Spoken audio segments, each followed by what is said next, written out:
Vamos a continuar con la segunda sesión correspondiente a la semana 2 de clases y vamos a continuar discutiendo el tema de templabilidad.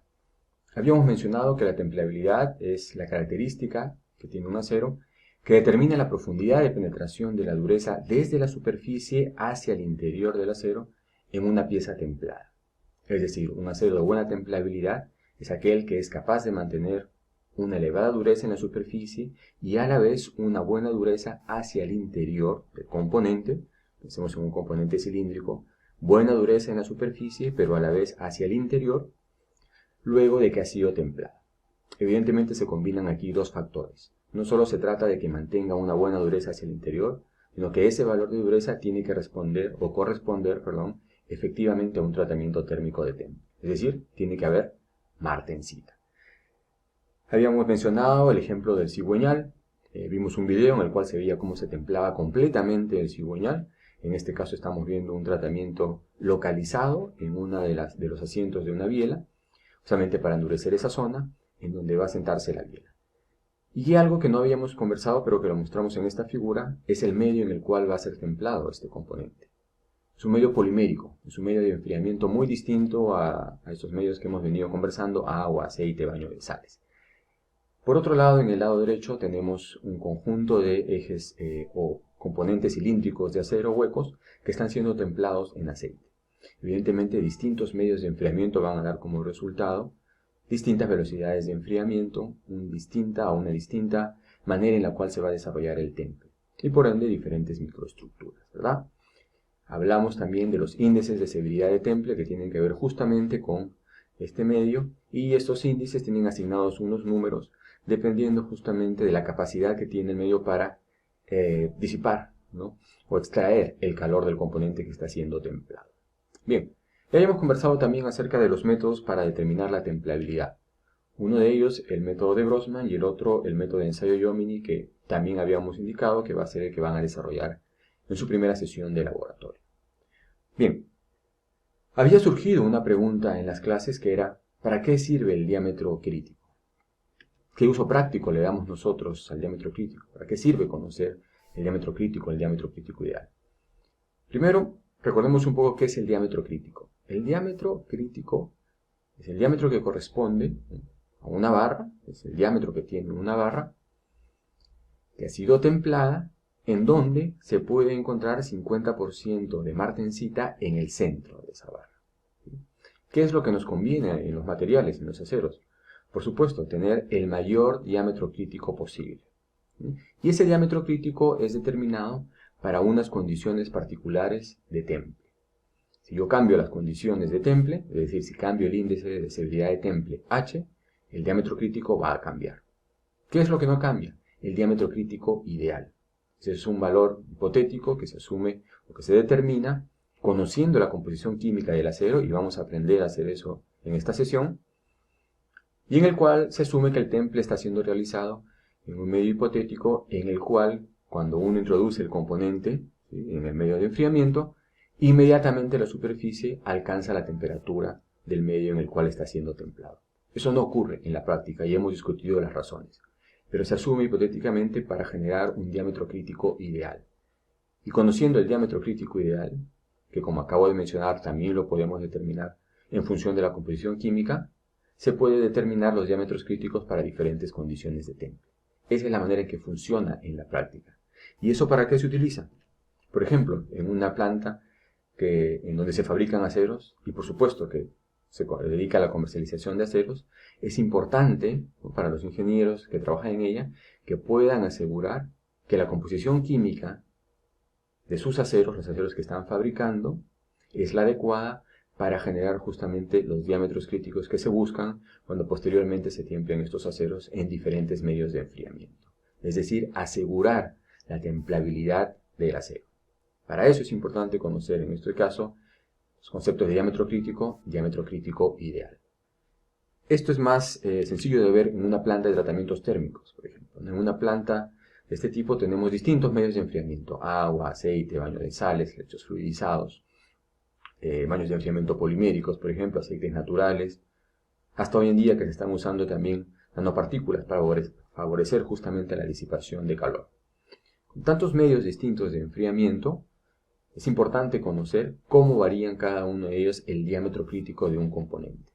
Por ejemplo, ese acero o esos componentes de acero que estamos viendo ahí, que están justamente a la temperatura de oxidatización, listos para entrar al medio de enfriamiento, ¿verdad? Tienen unas determinadas dimensiones y van a ser templados en un medio en particular. En la planta de tratamientos térmicos tenemos que asegurar, ¿sí?, que el diámetro crítico para ese acero en esas condiciones de temple es el apropiado para que, dependiendo de los requisitos en servicio, ese acero, ese componente funcione bien. ¿Okay? Habíamos mencionado que lo que nos conviene es siempre tener un diámetro crítico lo más grande posible. ¿Para qué? Para asegurarnos de que, independientemente del medio de temple, siempre vamos a tener un porcentaje importante de martensita en el centro del componente. ¿Y qué significa tener un porcentaje importante? ¿Qué significa asegurar tener 50% de martensita? Que vamos a tener, por supuesto, buena resistencia mecánica. Con posteriores tratamientos de revenido, esa martensita luego del temple le vamos a quitar fragilidad y vamos a asegurar tener un componente muy resistente, lo suficientemente duro, pero a la vez bastante tenaz, ¿no? Es por eso que es importante conocer estos conceptos de diámetro crítico y diámetro crítico ideal. Ok, habíamos visto como ejemplo, habíamos conversado acerca de un cigüeñal, de un motor de 4 cilindros, de un vehículo Mercedes-Benz. En esta imagen les estoy mostrando además unas bielas, por ejemplo, correspondientes a ese cigüeñal. Este evidentemente no es de 4 cilindros, pueden ver ustedes ahí 6 bielas. Y pueden ver las cabezas de los pistones que están fabricadas de otro material, eso es aluminio. Las bielas y el cigüeñal sí son fabricadas, en este caso en particular, de un acero de baja aleación, un IC 4340, que ya sabemos que es un acero a níquel cromo molibdeno y tiene elementos de aleación que justamente ayudan a tener una buena templabilidad. ¿Sí? Conociendo el diámetro crítico ideal, la gente que hace los tratamientos térmicos va a poder determinar cuál es el mejor medio de enfriamiento, ¿sí?, que a su vez resulte en un determinado diámetro crítico, para asegurar que tenemos 50% de martensita en el centro del componente y con eso las propiedades que se necesitan. Ok, habíamos conversado también acerca de la manera en la que se determina el diámetro crítico ideal. Y en particular nos habíamos referido al método de Grossman, ¿verdad?, como uno de los métodos para determinar la templabilidad. Él les había mencionado que para poder determinar el diámetro crítico experimentalmente se tiene que contar con un conjunto de probetas, ¿no?, de barras de diferente diámetro, las cuales son templadas en un medio determinado con un índice de templabilidad H. Una vez que han sido templadas, se cortan para hacer metalografía en la sección transversal y se establece el diámetro crítico como aquel diámetro que corresponde a la barra que tiene 50% de martensita en el centro. Es decir, hago un análisis de la microestructura y me fijo en aquella que tiene 50% de martensita en el centro. El diámetro que corresponde a esa barra es el diámetro crítico. Por ejemplo, en esta diapositiva que estamos viendo aquí, se ha establecido que para ese acero en particular y para las condiciones en las cuales ha sido templado, el diámetro crítico corresponde a 50 milímetros. ¿Okay? Es decir, todas las barras de ese acero que tengan un diámetro menor a 50 milímetros van a tener más de 50% de martensita en el centro. ¿Sí? Van a tener muy buenas propiedades, la dureza se va a mantener incluso hacia el interior. Con un 50% de martensita aseguramos un valor alto de dureza. Pero ¿qué pasa con las barras que tienen un diámetro mayor al diámetro crítico, es decir, un diámetro mayor a 50 milímetros? Esas barras evidentemente no van a llegar a tener por lo menos 50% de martensita en el centro y lo que va a ocurrir es una caída dramática de dureza desde la superficie hacia el interior. Y mientras mayor sea el diámetro de la barra, mayor será esa caída en la dureza. Con ello evidentemente no se puede asegurar que toda la sección mantenga buenas propiedades mecánicas. Nuevamente, ahí radica justamente la importancia del diámetro crítico. Por otro lado, la imagen que vemos en el lado izquierdo justamente nos muestra la distribución de la microestructura y esta imagen podemos compararla con un diámetro mayor al diámetro crítico, en donde podemos ver en la parte externa, ¿sí?, una especie de anillo, probablemente de martensita que se ha formado durante el temple, pero en el centro no tenemos martensita.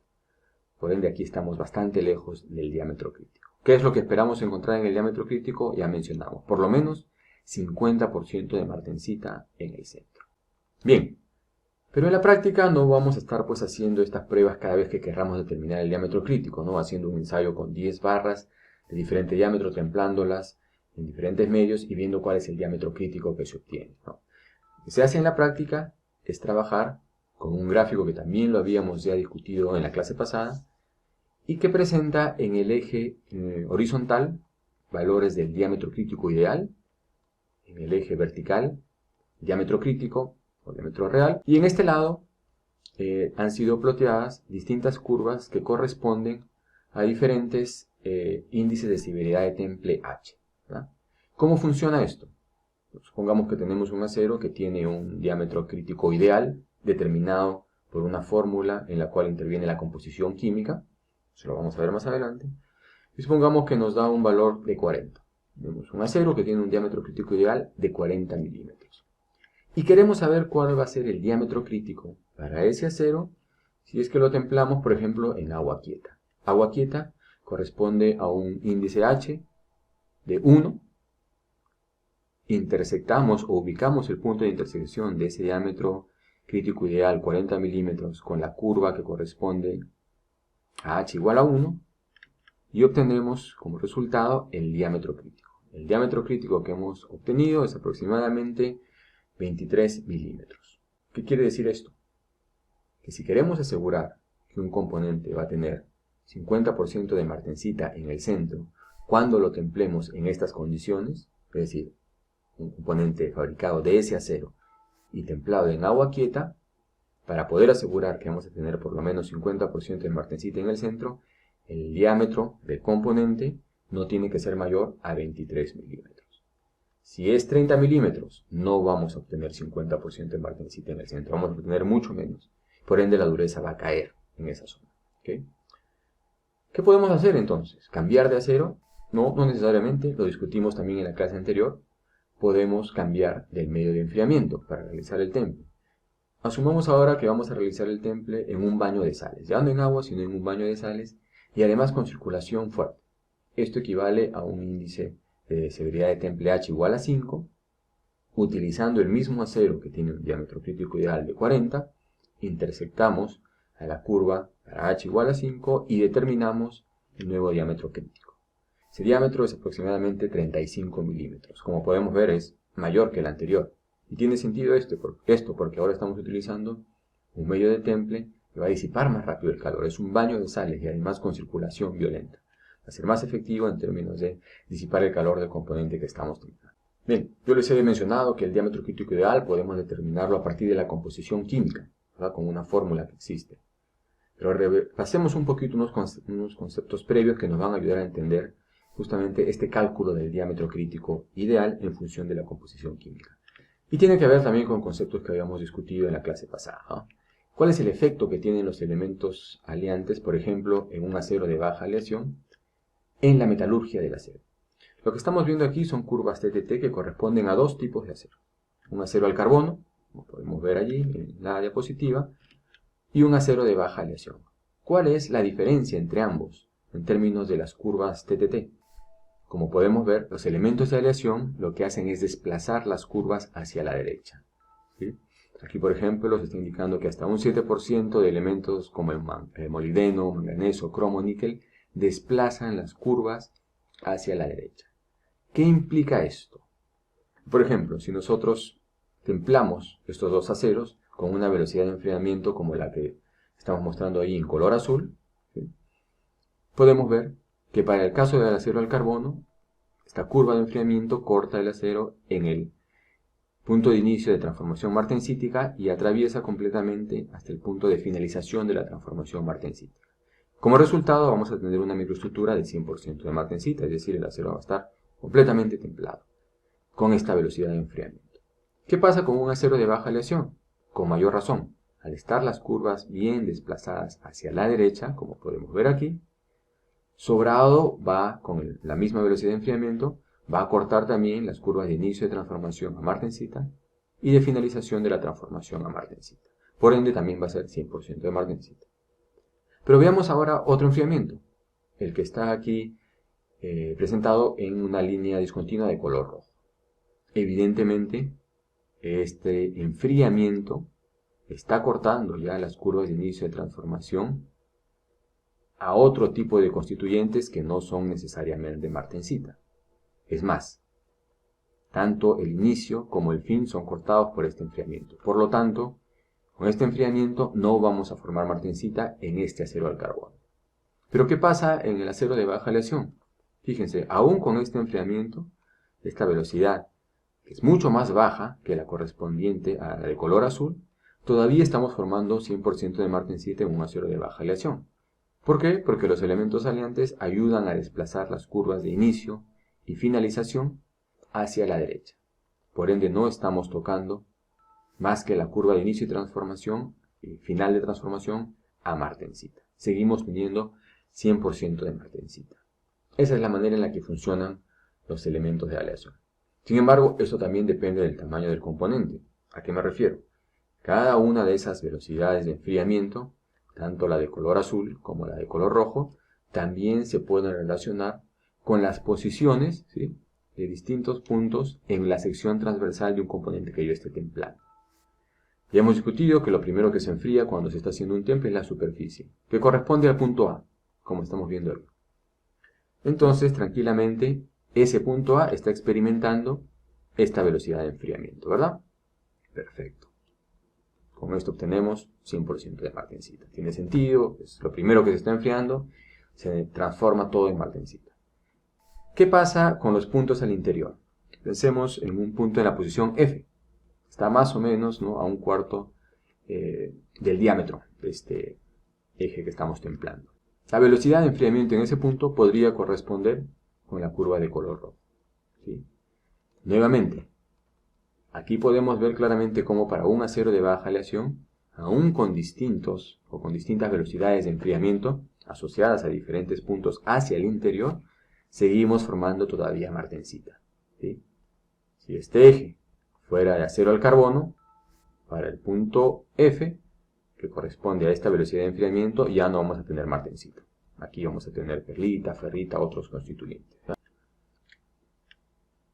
Otro factor que interviene también en lo que es la templabilidad de los aceros es el tamaño de grano. ¿Sí? ¿A qué nos referimos con esto? Y también, por supuesto, influye en la determinación del diámetro crítico y el diámetro crítico ideal. Fíjense, en este esquema, esta gráfica que vemos aquí, podemos ver diferentes tamaños de grano propiamente, con un número de tamaño de grano asignado a cada uno de esos tamaños. Y podemos ver que el número asignado es inversamente proporcional al tamaño de grano, ¿no? Es decir, por ejemplo, el número 1 no corresponde al diámetro o al tamaño de grano más pequeño, sino por el contrario, corresponde al tamaño de grano más grande.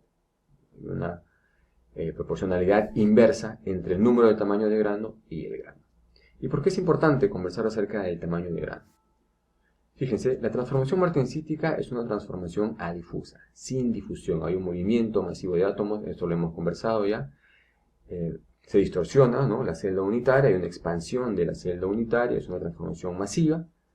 Y justamente es esta expansión, que además esta transformación involucra pues tener una celda sobresaturada en carbono. Mientras más carbono hay, mayor es la expansión y por ende mayor es el endurecimiento. Esta transformación es muy diferente a la transformación, por ejemplo, de austenita a perlita, también durante un enfriamiento. En ese tipo de transformaciones que sí involucran difusión, el tener un montón de límites de grano implica pues tener mayor área superficial y puntos de nucleación para que la austenita se transforme en perlita. Es decir, al tener un grano más pequeño, estamos favoreciendo la transformación de austenita en perlita, por ejemplo, y restringiendo la transformación de austenita a martensita. Es por eso que conviene, cuando estamos hablando de temple, tener un grano grueso. ¿Ok? Bien, con esto en mente, entonces, pasemos ya ahora a entender cómo se calcula el diámetro crítico ideal, ¿sí?, utilizando justamente la composición química de los aceros. Hemos conversado ya del efecto de los elementos aliantes. Hemos mencionado que incrementan la templabilidad, ¿no?, mueven las curvas TTT. Esto se puede plasmar en un gráfico como el que estamos viendo en este momento. Allí pueden ver que diferentes elementos de aleación tienen lo que se conoce como, o generan lo que se conoce como, un factor multiplicador de la templabilidad.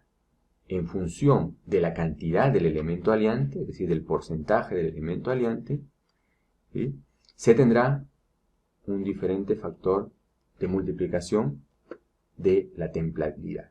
Y cada elemento tiene un efecto diferente. Por ejemplo, el cromo tiene un mayor efecto en términos de factor de multiplicación de la templabilidad en comparación con el vanadio, el silicio y el níquel, pero menor al que se puede obtener con el molibdeno y el manganeso. Este gráfico se puede entender mejor cuando se lleva a esta tabla.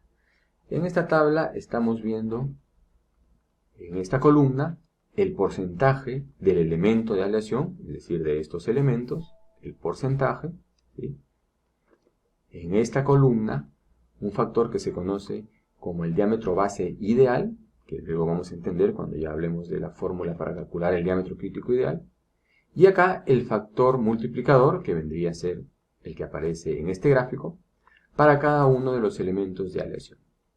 En función de la composición química, es decir, en función de la cantidad del elemento aleante, cada uno de esos elementos tiene un factor de multiplicación de la templabilidad. ¿Eso cómo se utiliza? En esta fórmula. Esta es la fórmula que nos sirve para calcular el diámetro crítico ideal. El diámetro crítico ideal para un acero dado es igual al diámetro ideal base, que aparece como habíamos mencionado en esta columna. Ese diámetro ideal base tiene que ver con el porcentaje de carbono y el número de tamaño de grano, y eso se multiplica por el factor correspondiente a cada elemento de aleación según el porcentaje de ese elemento de aleación en el acero. Y para que se entienda esto mejor, vamos a ver un ejemplo. Calcular el diámetro crítico ideal de un acero con 0.3% de carbono y que además tiene un número de tamaño de grano igual a 8. ¿Okay? Si el número de tamaño de grano igual a 8 está acá. ¿Okay? Es un acero con 0.3% de carbono, 0.3% de carbono está acá. Además, este acero tiene en su composición 0.2 de silicio, 0.4 de manganeso, 0.15 de níquel, 0.95 de cromo y 0.15 de molibdeno. Es un acero de baja aleación. ¿Cómo se determina la composición química? Con un ensayo de constitución. ¿Y qué ensayo? Un ensayo de análisis químico. ¿Sí? Hemos hablado de eso ya en ingeniería de materiales. Por ejemplo, el ensayo de la chispa, ¿no? Un ensayo de la chispa en un acero podemos determinar su composición química. Vamos a utilizar entonces la fórmula que habíamos mencionado en la diapositiva anterior. Diámetro crítico ideal es igual al diámetro ideal base multiplicado por los factores de multiplicación de templabilidad asociados a cada uno de los elementos. Bien, calculemos primero el diámetro base ideal. Sabemos que el acero tiene 0.3% de carbono, además tiene un número de tamaño de grano igual a 8, por lo tanto, ese diámetro base ideal va a ser igual a 0.17. Sigamos ahora con los elementos aliantes para determinar el factor de multiplicación. 0.2 de silicio. Buscamos 0.2 como contenido, 0.2, el silicio está acá, y vemos que el factor multiplicador es 1.14. Perfecto, ya tenemos el del silicio.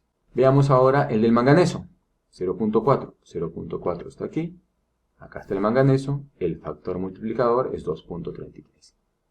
Níquel, 0.15 de níquel, acá está 0.15, la columna del níquel está acá, el correspondiente factor multiplicador es 1.055.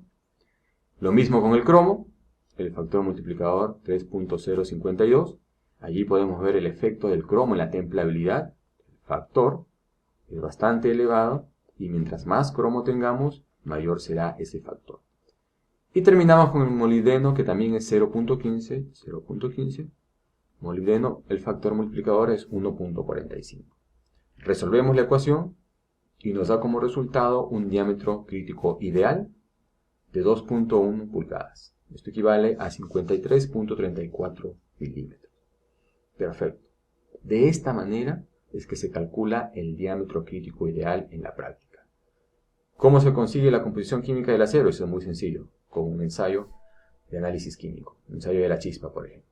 Con esos datos y conociendo el tamaño de grano, y normalmente si no se conoce el tamaño de grano, se asume un número de tamaño de grano igual a 7. ¿Sí? Con esos dos datos, la composición química, número de tamaño de grano, se puede determinar el diámetro crítico ideal. Listo. Y ya sabemos que este diámetro crítico ideal es aquel que corresponde a un medio de enfriamiento hipotético, en el cual el componente que estoy templando alcanza inmediatamente la temperatura del medio de enfriamiento cuando lo sumerjo en él.